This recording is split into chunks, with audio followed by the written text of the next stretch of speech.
Hola y bienvenidos a otro episodio del podcast de Charlas Técnicas de AWS. Mi nombre es Marcia Villalba y soy Developer Advocate para AWS Serverless. Y por aquí, Guille, el nuevo Developer Advocate para Iberia. Un placer. ¿Qué haces acá? ¿Quién sos? ¿Qué haces? ¿Me invadiste el podcast? Un nuevo intruso para esta sesión, ¿no? Sí, acá veo que... Bienvenido. Gracias. Te mandó Isa seguramente. Sí. Así que bueno, les presento a Guille, que es, como ya dijo, nuevo Developer Advocate para Iberia. ¿Hace cuánto que estás en AWS? Pues este es mi segundo mes, todavía aterrizando, pero bien. La verdad que por ahora. Yo hace 4 años y todavía estoy aterrizando. Así que bienvenido. Nos va a acompañar en el podcast. Va a ser el nuevo co-host. Así que ya no estoy más solita. ¡Sí! Gracias a todos por los que me escribieron, que me querían ayudar con ser co-host y cosas por el estilo. Costó conseguir un Guille, pero conseguimos.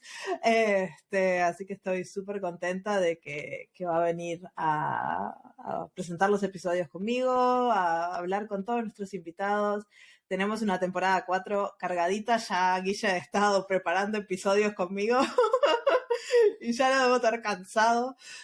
Pero bueno, el episodio de hoy va a tratar sobre un poco para conocer a Guille. Guille tiene un montón de años de experiencia trabajando en todo tipo de cosas, ya lo vamos a ver.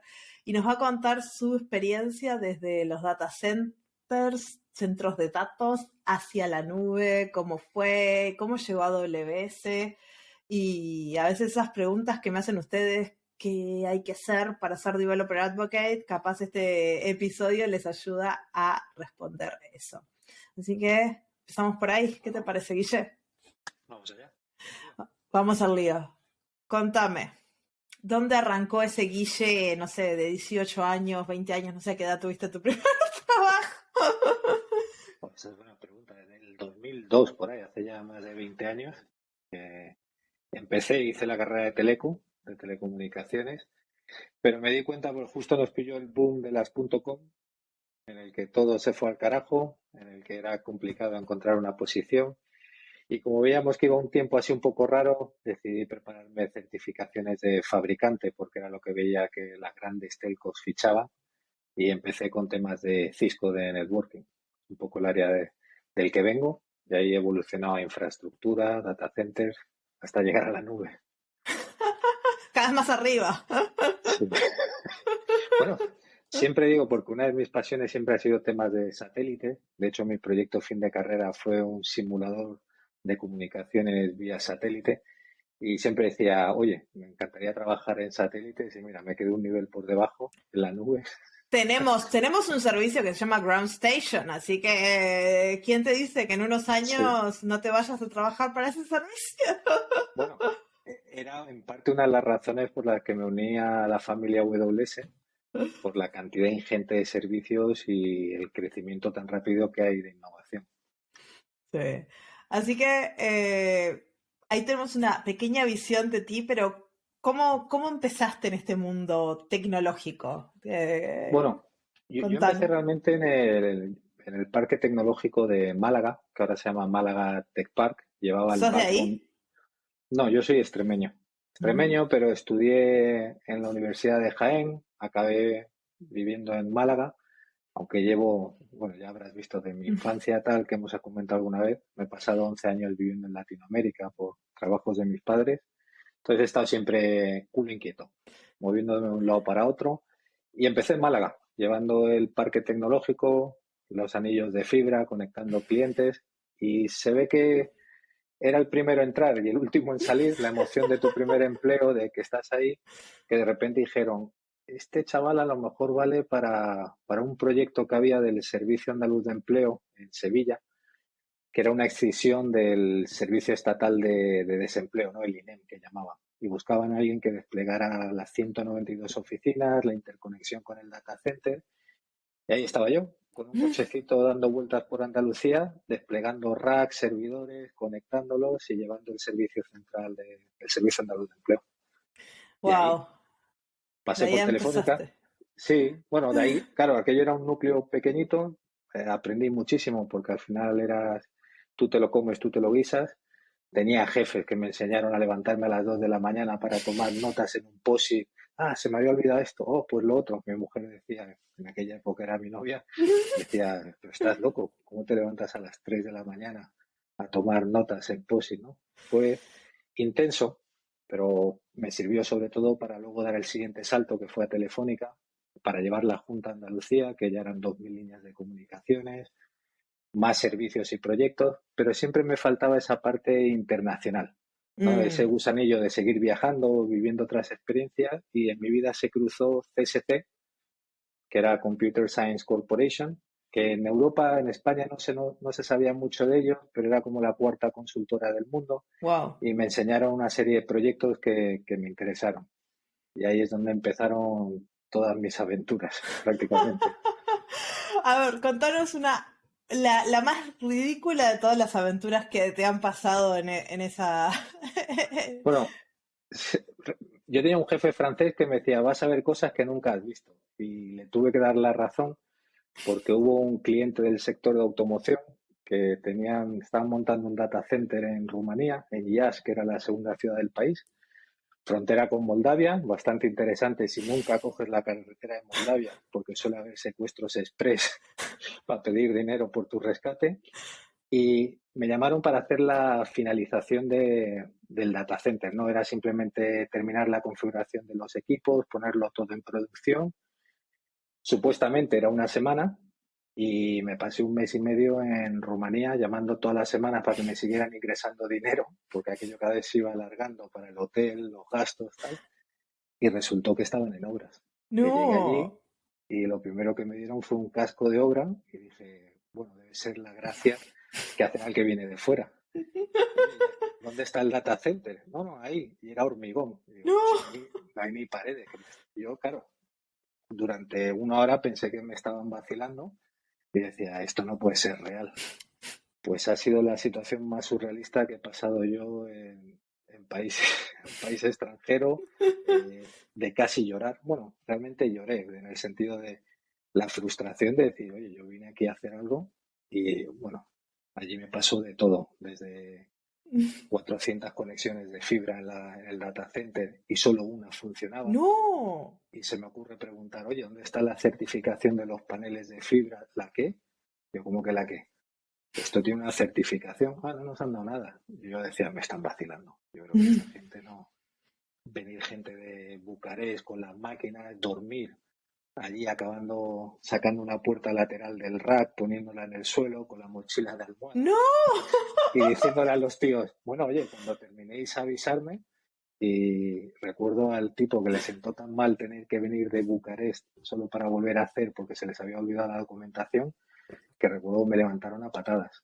No, esto No. como, sí, como el que veo un saco en el suelo y el golpecito, tal. Y bueno, eso me enseñó muchas cosas, ¿no? De cómo tener paciencia y no matar a alguien en el intento, hasta cómo realmente gestionar la frustración o la ansiedad de, oye, yo quiero terminar esto, yo venía para una semana y llevo un mes y medio aquí encerrado. Sí, esa frustración que sentimos muchos cuando estamos en informática, yo creo que la llevaste al nivel. Pum. Yo creo que ha sido la más estresante que he tenido. Pero además recuerdo que cuando ya conseguí tener un sitio para poner los racks, tal, venía gente de otros fabricantes y, oye, que me han dicho que tú llevas esto, que yo llevo qué. Bueno, que tú eres el responsable. Digo, pues yo estoy igual que tú. Yo estoy aquí, pero como empecé a llevar la batuta de había que hacer esto o lo otro, pues de repente era el responsable de aquel data center No. que yo ni pinchaba ni cortaba. Pero lo más cachondo fue con ROM Telecom, la mayor operadora de teleco que tenían allí, que tenían que conectar la fibra para la salida a internet y llamando un viernes de, oye, dijisteis que ibais a venir, ah, esos son 10 minutos. Digo, vale, pues venir, lo conectáis, hago yo pruebas durante el fin de semana y el lunes me voy a mi casa, después de eso, un mes y pico. No se presentó nadie, No. 4 escalaciones al vicepresidente de ROM Telecom allí no y aparecieron el lunes, con una sonrisa de oreja a oreja, pincharon y allí no se encendían las lucecitas del router. Ay, ay, ay. Y me le quedé mirando y dije, soy tan amable que te voy a dar 4 veces el tiempo que me dijiste. Tienes 40 minutos para arreglar este problema o si no te vamos a tener un problema mayor. Y resulta que se les había olvidado poner, tú cuando haces una instalación de fibra en campo abierto, cuando soterras los cables tienen que llevar pegatinas amarillas por si hay alguna excavación que vean que por ahí pasan cables, ¿no? Cables, Pues claro. no tenían pegatinas y cortaron la fibra en 4 segmentos distintos en 2 kilómetros y pico. Así que Tenía, cambiar todo. claro, más días que tenía que pasar yo en Rumanía porque hasta que aquellos no completaran la instalación yo no me podía ir del país. Entonces, No, bueno, no. Señor, qué paciencia. ¿Y tu jefe en todo esto qué decía? bueno, yo le hice una videollamada a cobro revertido. La primera que le hice fue, estas son las vistas que veo desde el data center, que era campo abierto. Y me decía, coño, ¿tienes una terraza? Digo, no, no, es que no tengo ni paredes. O sea, hay que montar las paredes. Aquello fue, si lo cuento ahora, que ha pasado ya muchos años, pero me montaron las paredes del data center de madera. Y yo decía, pero si esto no es ignífugo. Y me decía, bueno, ya nos encargaremos del problema. Y yo decía, me están vacilando, ¿no? Montaron con sierra, hicieron la puerta, una automática, ¡bum! Y yo decía, me he debido dar un golpe en algún lado, estoy en coma aquí, viviendo una pesadilla que esto no es real. No, no, Pero no, sí, no. claro, mi Jo. jefe ahí. Pero luego vinieron más con él. O sea, hubo también a posteriori, creo que fue en el 2008, ¿no? Que hubo un corte de un cable submarino en Alejandría, un sabotaje que dicen que hubo con Irán y Siria en la época, pero claro, comunicó todos los clientes que teníamos en el norte de África. Y yo eso ni lo sabía. Yo me iba de vacaciones y me encontré que mi jefe me llama y me dice, oye, Guille, tenemos un problema con un cliente en un centro de diseño aquí en España, tú eres el que más cerca está, hay que cambiar los core de los switches y los routers que hay en la sede. Y yo, ya, pero yo me voy de vacaciones. Hazme este favor. Tú hazme esto y te prometo que te vas de vacaciones y te doy más días, ¿no? Y dije, vale. Me planté en Barcelona y la de la agencia de viajes de repente me da unos tickets y ponía Cracovia. ¿Ah? Y yo miraba y decía, pero si yo vivo en Sevilla, ¿qué pinto yo en Cracovia? No, no, tu jefe nos ha dicho que para Cracovia. Claro, yo llamando a mi jefe diciendo, ¿aquí qué pasa? No me cogía el teléfono, cada vez más estresado, mi mujer en casa esperando para irse de vacaciones y yo de repente, no, no, si es que tengo que ir a Cracovia. Acabé en Cracovia porque hubo un problema también con otro cliente, unos switches también de Cisco. Conseguimos solucionarlo aquello como bien pudimos y a la vuelta tuve la casualidad que la compañía decía, oye, que no hay trenes para viajar a Sevilla en turista, quédate a dormir en Madrid y te vas al día siguiente. Y yo decía, me estoy vacilando. O sea, me mandas en preferente, en primera, business, lo que quieras, pero Sí. yo Jet volviendo. privado. Sí, casi. Había estado yo una semana fuera, mi mujer en casa esperando allí. Claro, la pobre no se ha divorciado en todos estos años, tiene el cielo ganado. Pues estando en Sevilla un jueves, me llama el jefe y digo, míralo, que no me ha llamado en toda la semana y ahora va a llamar para preguntar. Y me contó lo del cable submarino. Y claro, mi reacción fue, me da igual el norte de África, me da igual todo, que yo estoy de vacaciones. Acabó entrando una vicepresidenta en la llamada. No. Guillermo, gastos pagados, te llevas a tu mujer, vais y disfrutáis. Y lo recordaré toda la vida. Fue en septiembre del 2008, que era el Ramadán y No. fuimos a Tánger, ¿no? Y claro, mi mujer decía, llevas 15 años viajando por el mundo, has estado en sitios espectaculares y me llevas a la ciudad más fea que he visto en mi vida. Tuve la suerte de que un compañero le habían operado, que tenía que hacer el ramadán y estaba exento porque no se podía arrodillar para el rezo, tal, y fue el que se encargó más o menos de enseñarle a mi mujer la ciudad, tal, pero vamos, vinimos que yo pensé que se divorciaba. Pero eso es un... todas estas conversaciones a mí me dan mucho trigger de cómo todo eso es posible, ¿no? Cómo no tuviste un burnout y saliste corriendo y dijiste, se van todos a lavar platos, me Se voy. pasa, no, no, se pasa mal. O sea, al final son circunstancias en las que estás en un país extranjero, en el que hay circunstancias, por ejemplo, este de Marruecos. Acabé llevándome un router de mi laboratorio personal con una tarjeta para sacarlos vía satélite, porque no había ningún punto de interconexión de Maroc Telecom, que era la operadora allí, solo tenían uno y se les había caído, ¿no? Meter eso por ejemplo, en la Free Zone, que es militarizada, que no puedes meter cosas de fuera escondido en el coche, debajo del asiento para que no nos pillaran. Al final mi jefe lo decía, es que eres un culo inquieto. Yo sé que vas a solucionar los problemas. También ha sido de vuelta, ¿no? Cosas que siempre intentas ayudar a los clientes a mejorar, a resolverles sus situaciones. También me ha pasado que la bofetada me ha venido de vuelta, de echar una mano a un compañero en Polonia, pues en otro de los viajes, para hacer un cambio de switches. Era, oye, es una oficina normal, eso hay que cambiarlo, conectarlo, y para no mandar a alguien allí, dije, vale, ahorramos costes, ya que estoy yo aquí, lo hago. Pues se habían equivocado en el hardware, se habían equivocado en los conectores, en los cables de fibra no eran monomodo, no eran multimodo, sino monomodo, y se me ocurrió decirle al cliente, ¿me puedes conseguir estos 3 cables de este tipo, 2 conectores y te cojo este switch de este otro lado? Claro, me costó 12 horas porque cambié toda la arquitectura de la oficina. Y llegó el cliente y se quejó a mi jefe diciendo de cómo le querían cobrar tanto por hacer la instalación cuando con 3 cables y un conector, un loco les había cambiado aquello y aquello funcionaba de maravilla.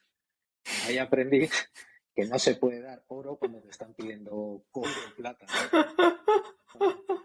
Learning the hard way, que decimos, ¿no? Siempre ha sido a base de cabezazos, muchas veces lo digo, de en base a las cagadas que hemos tenido en el trabajo, cómo ha sido progresando en esta vida. Sí. ¿Y cómo vos llegaste a la nube en esta empresa, ¿no? Fue tu primera Sí, experiencia acá.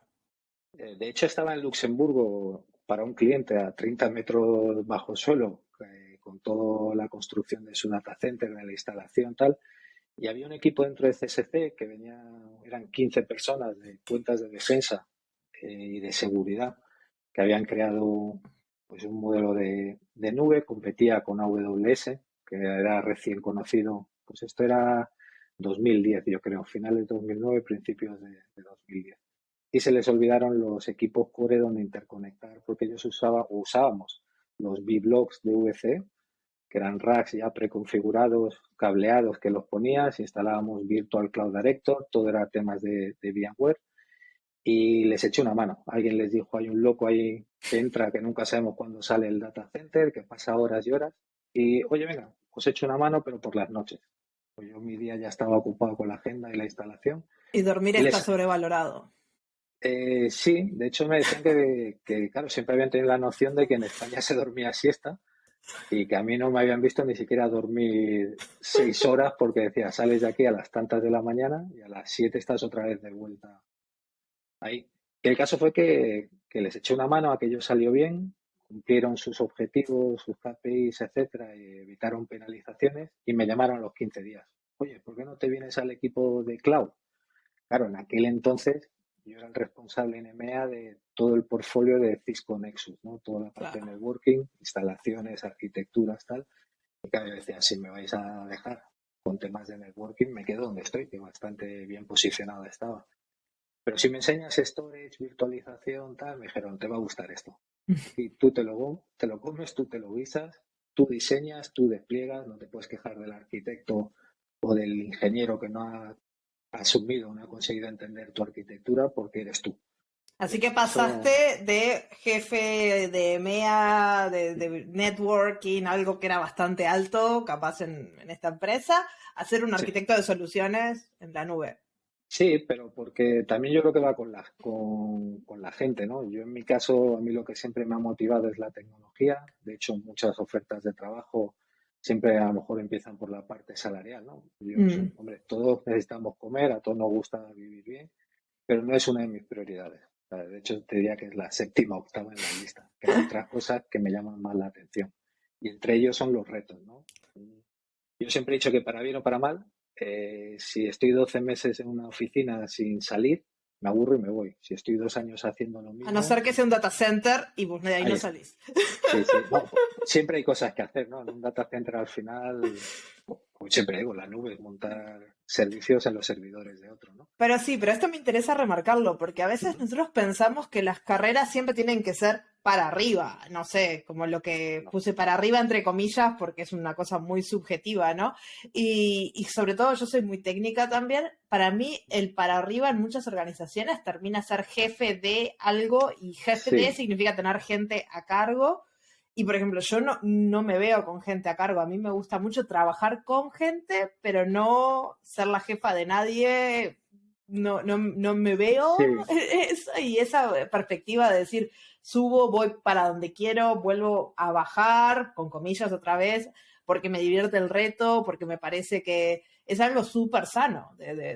Sí, yo creo que como la vida es tan corta, al final uno tiene que hacer lo que realmente le gusta, ¿no? ¿No? Y ahora después supongo que hablaremos de otras etapas que he tenido en mi carrera profesional, que he estado muy cerca de la parte alta de corporación, reportándole a un Chief Marketing Officer como una compañía de Oracle, y cuanto más arriba, más infeliz era. O Mm, sea, entras en otro mundo que ya no es el de construir, crear cosas, aunque hacíamos esto y al final lo hacía por el bien de la compañía, era una necesidad que tenía la compañía y al final asumes tú de decir, bueno, esto lo hago durante 2 años, montamos todo, que alguien lo lleve y yo vuelvo a mi rol de construir, de sí, crear soluciones, etcétera.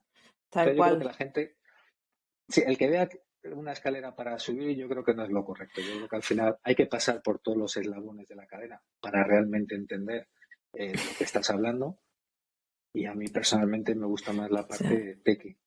Sí, pero eso es algo que yo creo que es súper importante y sobre todo a veces la gente interna a la tecnología lo sabe, lo vive, lo entiende, pero a veces, por ejemplo, cuando hablas con tu familia o con, no sé, gente de afuera y te dice, oh, ya hace 20 años que estás en la industria y todavía no sos jefa. Y yo, pero yo no quiero ser jefa. El día que sea jefa voy a dejar esto. A mí no me gusta. No, por favor. Pero lo ven como, como que no tenés un equipo a cargo, qué mal. Y es tipo, a ver, se Y puede hacer carrera sin tener gente a cargo. es que yo creo que es un concepto erróneo, ¿no? De la industria, Exacto. que se cree que cuanto más equipos tienes por debajo, más gente. Yo en Huawei llegué a tener equipos bastante amplios entre gente que era de nacionalidad china, porque allí se crean dos tipos de equipos, ¿no? Los que trabajan en el país y luego se monta una red asiática, pues al final era mucha gente a mi cargo. Pero no se trata de, yo creo que lo que se trata es de hacer algo que te guste, que te interese, que tenga retos. Yo No, siempre he dicho que lo que no mata te hace más fuerte, ¿no? tal cual, Y al tal cual. final esas lecciones son las que te llevan, ¿no? Sí. Yo siempre digo a mis críos, la canción esta de Avicii, que en paz descanse, que decía, habrá un día que pases al más allá, ¿no? Que pases de vida tener, como es, live a life you will remember. Vive una Mm, vida que realmente recordarás. Y al final son anécdotas de estas, ¿no? De exacto. circunstancias. Tal cual. ¿No? Y lo de subir y tener jefe, yo siempre digo, son dos escaleras en paralelo. A ver, Sí, la de ser jefe y la de no tener son dos cosas diferentes. Pero bueno, volviendo al mundo en el que te estabas encontrando, vos estabas ahí, te acaban de ofrecer pasar a ser arquitecto de la nube. ¿Sabías algo sí. de la nube? ¿Tenías alguna idea o todavía no lo habías probado? No, habíamos empezado, yo había hecho alguna cosa de VMware, pero tampoco me había metido en detalle. De repente ahí tuvimos que hacer un onboarding bastante potente de Virtual Cloud Director, como era VC. De hecho, nos convertimos en la compañía que más vBlocks vendió a nivel mundial y empecé a hacer diseños. El primero fue un shadowing en Alemania, un compañero, y se ve que era, como fuiste el último en tocar, a partir de ahora te toca a ti, ¿no? Me tocó desplegar nodos en Ámsterdam, empezamos con el primero. Al final nosotros era 15 días, una vez que estaba todo cableado, conectado a los cores, en 15 días lo poníamos en producción. Ya Que estaba tenían todo que poner en producción como... todo. Al final testeas la resiliencia, la disponibilidad, pruebas a tumbar parte de la infraestructura, que veas que no hay fallos en las tarjetas, en toda la parte de hardware. Había veces que encontrábamos problemas que una tarjeta de un Cisco Nexus, pues a lo mejor no hacía lo que debía. De Porque hecho, montaban como no era, esto no era ya el data center, sino la parte de virtualización y de todo, todo. todo. Montabas el Virtual Cloud Director, montabas encima todo. De hecho, hubo un cliente en el que me cepillé todo el cliente porque normalmente trabajabas con 20 ventanas distintas, ¿no? y pensando que estaba en el entorno de no producción, lancé un script que se calzaba toda la información para hacer una reinstalación de cero, que era lo que nos había pedido para otro de sus clientes dentro de su entorno, y me calcé producción. Bobby Que no, Tables. bueno, nos costó 4 horas, 5, te diría, en recuperar de los backups todo. Claro, había que hacer un root cause análisis, poner tal, decir, oye, el idiota he sido yo, que me he equivocado en esto, todo muy documentado. El timestamp, aquí lanzamos el script, aquí la cagué, tal, y estas son las contramedidas para que esto no vuelva a ocurrir, ¿no? Ahí es donde aprendí a usar pipelines, CI/CD, automatizar ciertas cosas, que al final, como te decía al principio, ¿no? En base a las cagadas o los fallos que vamos cometiendo, pues lo bueno es que no lo vuelvas a cometer 2 veces, ¿no? Es la idea. O que si lo haces un No. poquito diferente. Que sea en otra cosa que no, por la que no hayas pasado. Exacto. Así que ahí estabas montando como data centers en la nube de Sí, virtualizaciones y... sacábamos estos nodos, migrábamos cliente a los entornos. Llegó Inglaterra y me dijeron, Guille, tenemos un problema que no son 15 días, hay que hacer 2 en 15. Y yo decía, una semana solo supone estar muchas horas metido ahí. Y recuerdo que era Royal Tunbridge y Maidstone, los dos sedes principales donde se estaba desplegando. Me tenía que mover en coche por la izquierda, tal, muy, muy campiña inglesa. Y conseguimos sacarlo. O sea, fue a base de echar horas, tal, y aquello fue como una medalla, ¿no? De, oye, qué bien que hemos conseguido simplificar el número de días. Y tuvimos un tema en Dinamarca. Era el siguiente nodo que sacábamos, había un banco muy importante que entraba y tenía que entrar a una fecha determinada, si no había una penalización de $1 millón en aquella parte. Y claro, me llamaron y dije, pero si esto es la semana que viene. Y yo en ese entonces vivía en Sevilla, en el sur de España, y me No, llamaban el niño escala. Pues para ir a cualquier lado había que hacer escala de claro. Sevilla a cualquier otro aeropuerto.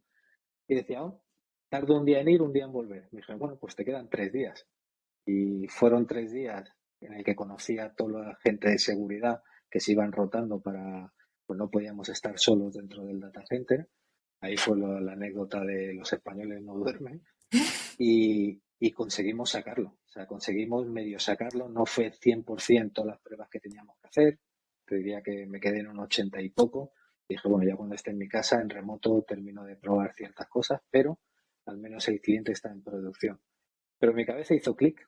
Ese fue yo creo que el momento en el que de repente dejó de motivarme ciertas cosas, cierta apatía. No sé, era como de repente habías estado tan estresado que fue un bajón de repente y no sabía qué ocurría. Luego con el tiempo descubrí que era la situación de burnout, de quemarte realmente en un Sí, trabajo y se cruzaron la gente de Huawei. Eh, justo tenía ahí. opciones sí, tenía opciones de irme a Cisco, que hubiera sido el camino más fácil porque los B-Blocks estaban basados en el portfolio de Cisco, de los MDS, los Nexus, etcétera. Pero como te dije, siempre me gusta coger el camino más complicado, ¿no? Cultura asiática, ver cómo trabaja un fabricante distinto al que estoy acostumbrado a trabajar. Y ahí empezó mi aventura con Huawei. ¿Y qué hiciste en Huawei? Pues me contrataron para desarrollar la unidad de negocio cloud en Europa. A veces, al principio lo contaba, parecía como un chiste, ¿no? Porque eran 8 chinos, un indio y yo. Y yo decía, "Pues esto muy europeo no es, ¿no?" Y la sede la teníamos en Düsseldorf. Y estando allí me decían, tú no te preocupes, eres el primero, ya irá entrando gente. Y un día en una reunión con 15 asiáticos allí en la sala, entró un jefazo y me señaló, tú, fuera. Y digo, coño, ¿qué pasa aquí? Empezó a preguntarme, ¿tú sabes de storage? Sí. ¿Sabes de compute? Sí. ¿Sabes de no sé qué es? Sí, pero ¿por qué? Y se largó, no me dijo nada. Y de repente a los 2 días llegaron y dijeron, enhorabuena, eres el director técnico del proyecto LATAM de Telefónica, Ok. en el que se van a migrar 9 data centers de Latinoamérica a Madrid. Y yo me quedé ahí y digo, pues yo vine para montar otra cosa. Entonces, ahí empiezas a entender, a verte inmerso en una cultura que no es la tuya, en la que intentas entender cómo razonan y cómo ha venido esto de repente que no la vi venir. Y bueno, eran cosas que ya hacía cuando estaba en CSC y anteriormente, con lo cual era pero no era lo que yo había ido, ¿no? Entonces, bueno, me tuvieron 8 meses viajando Sudamérica, Düsseldorf, tal. No veía a mi mujer y a los críos en Sevilla. Así que para esa altura ya tenías hijos. Tenía dos y mi mujer se quedó embarazada del tercero y hubo un momento que me dijo, ¿te vuelves a casa o te vas divorciado a China con 3 hijos? Y yo, bueno, espera, espera que voy a plantear los pros y los contras de esta situación. Y hubo un break que hice en Huawei, que me fui a Sevilla, trabajé para Bengoa, que era una multinacional, que sí hicimos el roadmap de migración a la nube, que era todo AWS, Azure y tal. Entonces, bueno, estuve entretenido ese tiempo, pero me di cuenta de que me iba a la marcha. Y creo que debo ser una de las pocas excepciones, porque en Huawei tú no vuelves a la compañía si no han pasado más de 2 años, Ok. porque entienden que no has capturado conocimiento suficiente que les aporte valor a ellos, ¿no? Yo volví a los 6 meses, ¿sabes? Y la entrevista ya los conocía, pero el que pase una entrevista en el que 4 jefazos te preguntan la misma pregunta de ¿por qué quieres volver? Y le contestas a uno, pasa el testigo al siguiente y dice ¿por qué quieres volver? Y dices, coño, no has escuchado lo que acabo de decir. Yo ya los conocía, pero decía, esto cualquiera le choca, ¿no? Y Tipo, corte. claro, ya volví sabiendo las reglas del juego, ¿no? Y ya me había acomodado a cómo trabajan, cómo piensan. Hay que entender, hay un libro que siempre he dicho que es muy bueno, que es la historia de Huawei, pero no porque trata la historia de Huawei, sino está escrito para Occidente, para que entiendas cómo ZTE, Huawei, The Red Dragon, que eran compañías que surgieron al mismo tiempo, cómo fueron evolucionando. Y eso me ayudó muchísimo para la segunda etapa dentro de Huawei, y ahí era más Europa, ahí era viajar, grandes operadoras de telecomunicaciones, pero también, como en todas anécdotas, ahí tuve una que fue la que me hizo clic en la cabeza.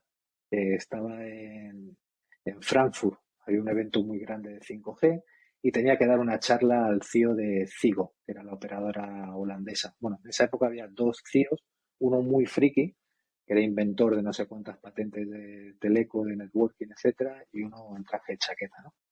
Y de la casualidad que es típico vuelo en el que pierden tu maleta y te presentas con tu polo de VMware, tus pantalones vaqueros y tus zapatillas deportivas. Claro, mi jefe chino sudaba, diciendo, La gente pilla es tu muy camiseta. formal ahí. Sí, no, no. Hay un estatus dentro de la compañía en el que hay un código de Código. vestimenta y claro, yo no lo estaba cumpliendo, pero no tenía otra opción. Y durante la comida le conté un tema de SDN, de cómo hacer migraciones de SDN y tal, y el cliente de repente dijo, Guillermo, viene a nuestra siguiente reunión. Y dice, no, no, si yo de aquí me voy a Düsseldorf, que tengo otras cosas que hacer. Dijo, no, no, tú vienes a la reunión. Y yo empecé a ver que la gente que estaba en la mesa, sobre todo la parte de Huawei, empezaron a ponerse blancos y a sudar. Y yo decía, mira, si ninguno de estos da autorización, yo no puedo entrar. Y dijo, si tengo que decir que eres un empleado mío, eres un empleado, pero vas a entrar. Chan. De repente me encontré en una sala en el que entró el presidente de Huawei con un séquito de 15, todos enchaquetados, porque era una negociación de un proyecto muy, muy gordo que iban a hacer. Y el tipo quería que viera lo que él había ido porque iba acorde a cosas que le había estado contando en esa reunión. Pero tú, claro, tú cuando el presidente de tu compañía te da la tarjeta y la recoges con las dos manos, tal, y señor presidente, yo soy uno de sus empleados, claro, me miraron con una cara como diciendo, ¿y este cómo ha vestido así? Terminó la reunión, salimos y empecé a hablar en primera persona. Y hubo alguien de ese grupo del séquito del presidente que se me acercó y me dijo, no, no, perdona, nosotros somos Huawei, tú trabajas para Huawei. Y ese día decidí que si yo no pertenezco a algo, no merece la pena mi tiempo en la compañía. Y ahí es donde decidí marcharme de este caso de Huawei.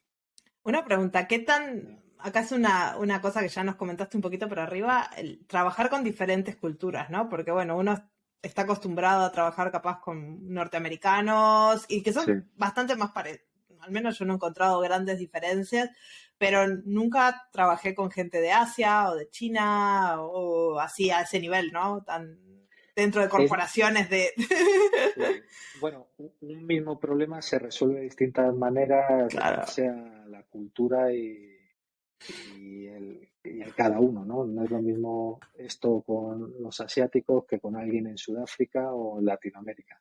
Un Cambia mucho. ejemplo, algo que se te ocurra que lo resuelven un poquito distinto. Bueno, por ejemplo, en el mundo asiático, de hecho, esta es otra anécdota que tuve ahí, en el que íbamos a hacer una prueba de concepto para una operadora de teleco en Europa y ellos te intentan planificar todo por adelantado, ¿no? Vamos a hacer esto. Y llegó y se habían equivocado en el hardware, no era la versión, empecé a detectar ciertos fallos, que esto no va a funcionar, y se me ocurrió mandar un correo de vuelta, como haríamos todos, diciendo, aquí está el problema, esta es la solución, pero claro, también fue un documento de 4 páginas. Y me encontré de repente que vino un vicepresidente de la compañía y me empezó a chillar. ¿Qué estaba haciendo? Tú te dedicas al cliente, la cara, olvídate de hablar con ingeniería, tal, y no lo entendía, ¿no? Yo decía, coño, pues estoy dando la solución. Y hubo un compañero que llevaba 10 años en la compañía que se acercó y dice, Guille, se ha enterado todo el mundo, ¿qué te ha pasado? Yo qué sé, vamos a hacer esta POC, está mal, todos estos fallos, y se empezó a reír. Dice, hay un problema, que tú aquí estás acostumbrado a enseñar la solución en tu end, ya les estás mostrando el camino de dónde van a fallar dentro de un mes, dentro de 3 y dentro de 6. Dice, y ellos eso no lo entienden. Ellos solo ven el problema que tienen delante. Solucionan el problema y se vuelven a chocar y ven otro problema. Y ya se centrarán en ese problema, ¿no? Eso, por ejemplo, en Europa no suele pasar. Estás acostumbrado a, haces el timeline, descubres todo e intentas solucionarlo todo de golpe. O Ellos era intentás distinto, ¿no? descubrirlo todo, pero estás proactivamente buscando. Sí, sí. Hombre, tuvo la gracia que gente de allí lo entendió. Mucho el contenido que yo había creado acabó siendo contenido oficial de training de la compañía. Siempre que venía alguien de Shenzhen, que eran los servicios centrales, o de Beijing, tal, me traía, pues se me ocurrió decir que mi plato favorito era el pato pequinés, el que se enrolla Sí. con... Me traían un pato, cada vez que venían un pato. Y yo solo pensaba, ¿cuántas máquinas de rayos X ha debido pasar este pato? Y encima me lo tengo que comer, claro, porque es de mala educación, no. Claro, Obvio. eso cogía con amigos, ¿no? Decía, oye, si la palmamos todos juntos. No hay problema. Bueno, hubo una temporada que comía pato cada 2 semanas. Ay, por ¿Eh? Dios. Y sí que de Hawái, ¿a dónde te fuiste? Oracle, me llamaron, Oracle. estando allí, ya estaba esta circunstancia de cambio de aires tal, y me contaron que tenía una primera versión cloud. Yo, ¿que tenéis cloud? Digo, no sé, yo llevo desde el 2010 viendo hyperscalers tal, nunca había oído de vosotros. Me enseñaron lo que había y le dije, no me interesa, lo que hay es muy cutre, no aporta ningún valor a lo que ya hay en el mercado. Y el jefe que me contrató me dijo, bueno, tenemos una cosa, pero tienes que firmar NDA. Y esto fue como los contratos de los futbolistas, 15 páginas de no puedes hablar tal. Entiendo que ahora sí, porque ya está en producción y todo, que era la segunda generación cloud, lo que hoy conocen como OCI. Me enseñaron lo que estaban haciendo. Y es el equivalente en AWS a Nitro, ¿no? Mm. Toda la parte networking sale del servidor, se mete en físico en la red, con lo cual no tienes acceso y permite una escalabilidad mucho mayor de todo, de recursos, etcétera. Me pareció muy innovador. Creo que todo ese off-box virtualization era clave para realmente crecer y convertirte en un líder en el espacio cloud y me apunté y entré de preventa en EMEA, viajando por toda EMEA, entrenando a la gente, ayudando, porque Oracle era muy IT o es muy IT. La parte cloud no la tenían muy desarrollada y necesitaban gente que ya hubiéramos estado en ese espacio para enseñarles a manejar el tema. Sí, sí. Así que ahí entraste a Oracle. ¿Y cuánto tiempo estuviste en Oracle? He estado 6 años. Wow, un Estuve montón. 3 en preventa. Hacía muchas cosas para enseñarle a un cliente mi infraestructura e integraba sus productos, ¿no? Y de repente se me ocurrió integrar una solución de Nokia, que tenía Nokia Nuance, y de repente alguien en Estados Unidos dijo, coño, este acaba de integrarnos esto y nos ha puesto al nivel de certificación de AWS y Azure, a ingeniería. Y me pasaron a ingeniería cloud. Ahí estuve unos meses y ahí es donde realmente me metí en un montón de líos porque queríamos saber, la forma de comunicarte con un desarrollador tiene que ser instantánea. No puedo publicar código que tardó 6 meses en publicar porque al final no vas a usar mi servicio. O como yo muchas veces decía en tono broma, ¿no? Digo, hola mundo, sale dentro de 6 meses y estamos en medio del apocalipsis. Al final, mata tu marca, ¿no? Entonces, ahí conocí a la abogada de Larry Ellison, a toda la gente de Corp Security para intentar cambiar. Conseguimos cambiar el GitHub de la compañía para hacerlo más ágil a la hora de desplegar scripts de Python, de Java, para que pudieras usar otros servicios, con lo cual creo que fue algo. Pero también era esa situación que te decía, ¿no? De ¿por qué me tengo que estar pegando yo con todos estos si yo soy tequi, ¿no? Ahí apareció Ariel Kelman, que era había sido el CMO de AWS.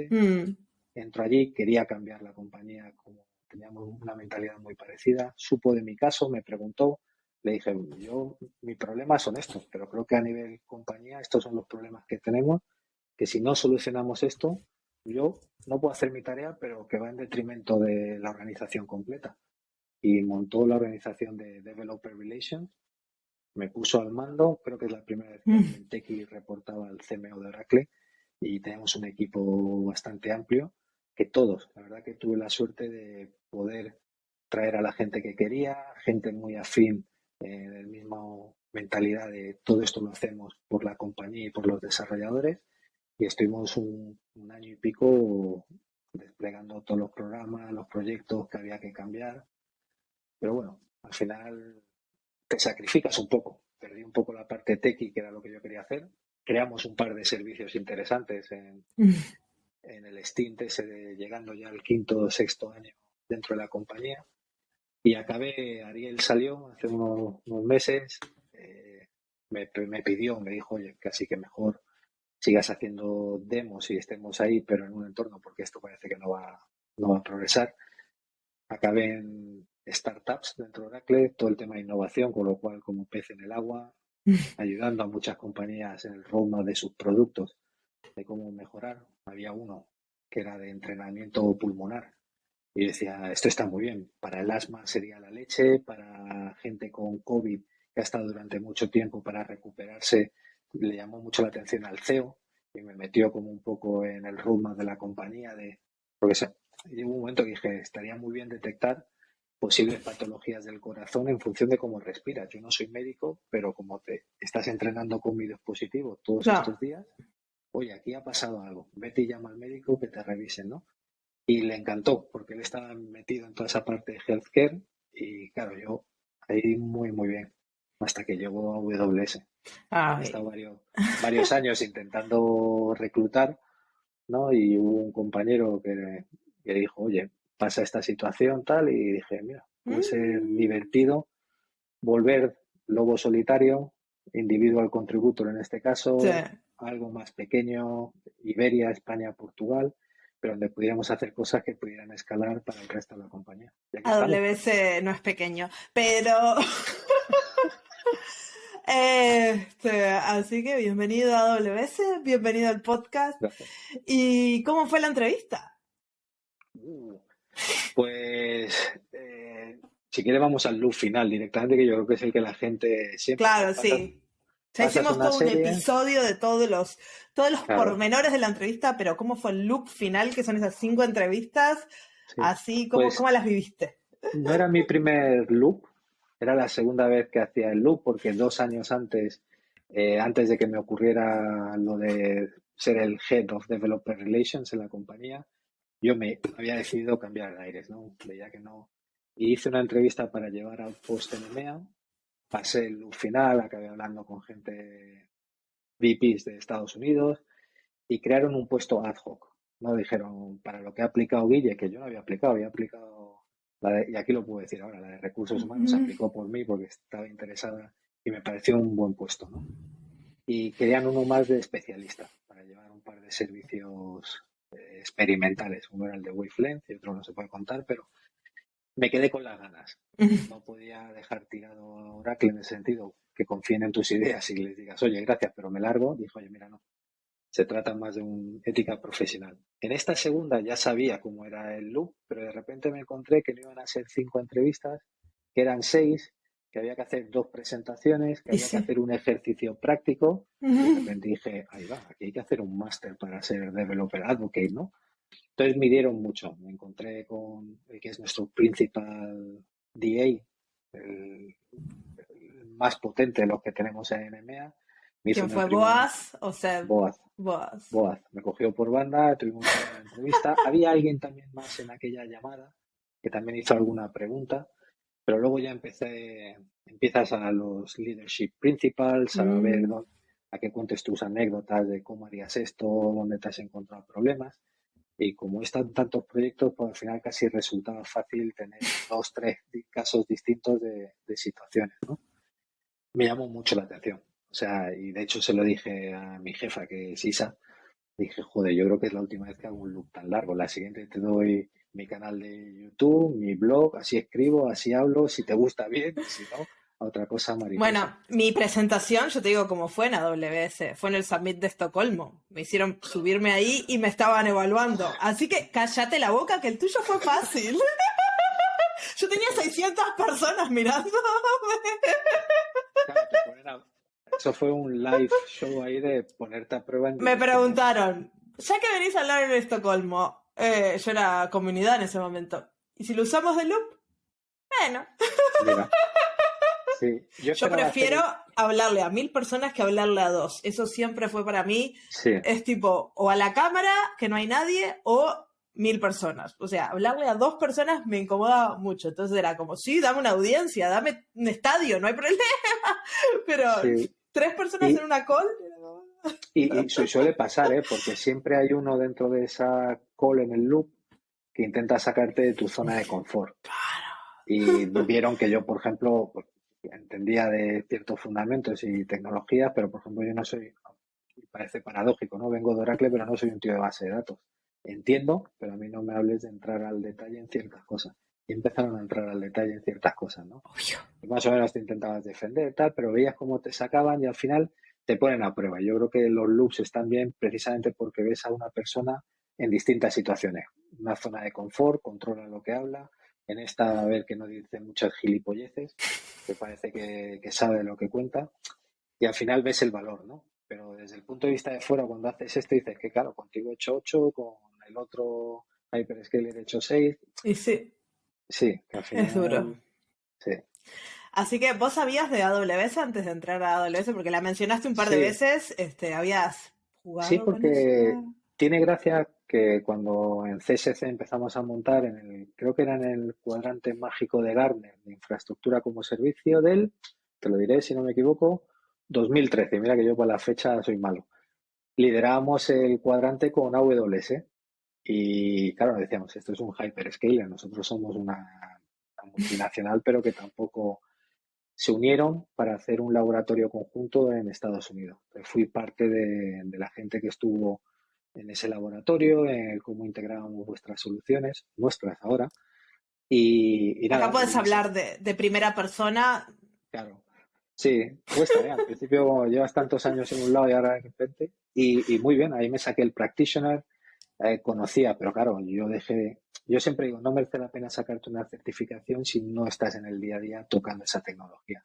Entonces, bueno, ha estado ahí latente, sé lo que hacía porque comparábamos, claro, para migrar un cliente de una nube a otra, pues hay que saber qué servicios corre, cómo corren, dónde están tus fortalezas y debilidades, y más o menos.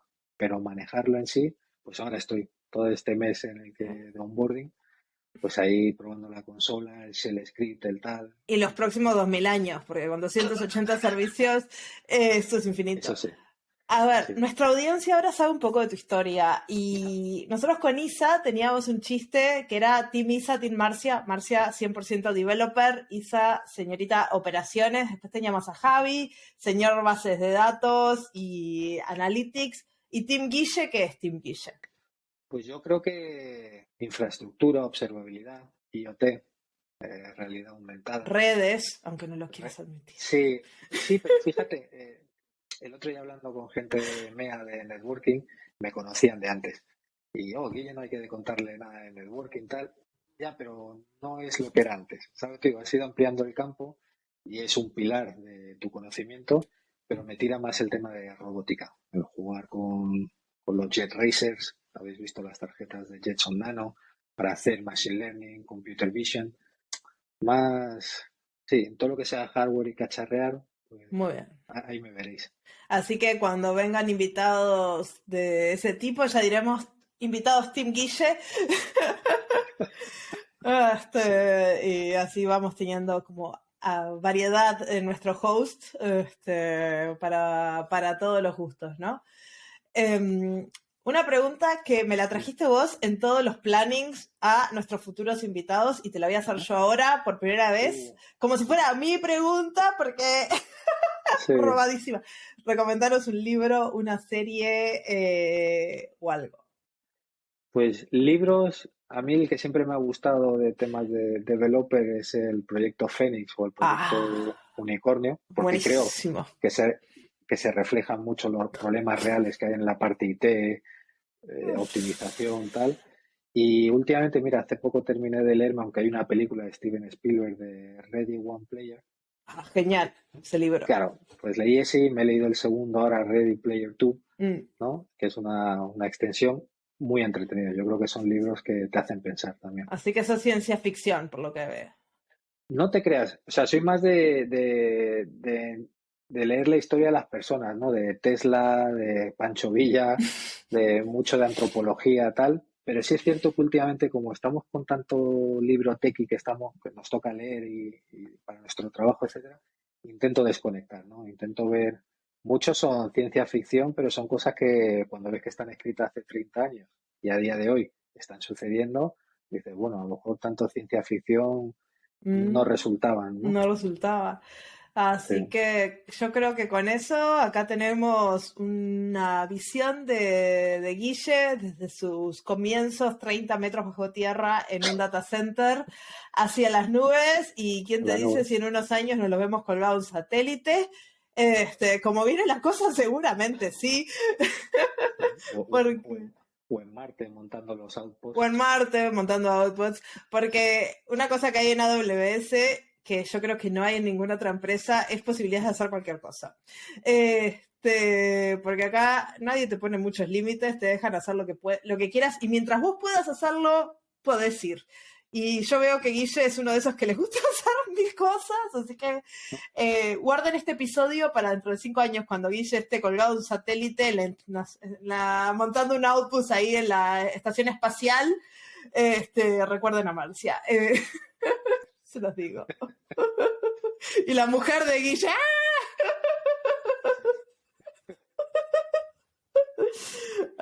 Pero bueno, Guille, un gusto conocerte y bienvenido al podcast. Ahora de acá en adelante vamos a seguir con nuestra programación habitual.